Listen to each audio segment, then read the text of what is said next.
सर्वांना माझा नमस्कार। आज आपल्या देशाचा सर्वात पवित्र आणि अभिमानाचा दिवस भारताचा स्वातंत्र्य दिन मोठ्या उत्साहाने साजरा करत आहोत।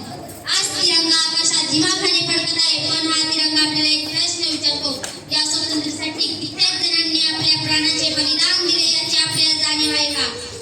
आज आपण हसत खेळत शाळेत जातो, मुक्तपणे शिक्षण घेतो, आपले विचार मांडतो, पण एक काळ असा होता की त्या काळात भारत गुलाम होता। त्या काळात असंख्य स्वातंत्र्य सैनिकांनी आपल्या प्राणाचा त्याग केला। भगतसिंग फाशीच्या दोरीवर असत गेले, राजगुरू आणि सुखदेव यांनी भारत मातेसाठी बलिदान दिले। अशा असंख्य ज्ञात अज्ञात शूरवीरांमुळे आज आपण स्वतंत्र भारताचे नागरिक आहोत। मित्रांनो, स्वातंत्र्य म्हणजे मनाला वाटेल तसे वागणे नाही, तर स्वातंत्र्य म्हणजे जबाबदारी जगणे, देशाचा कायदा पाळणे, इतरांचा आदर करणे, विद्यार्थी म्हणून आपले कर्तव्य काय, मन लावून अभ्यास करणे, शिक्षकांचा आदर करणे, सार्वजनिक संपत्तीची काळजी घेणे, झाडे लावणे, पाणी वाचवणे। आजचा विद्यार्थी हा उद्याचा नागरिक आहे।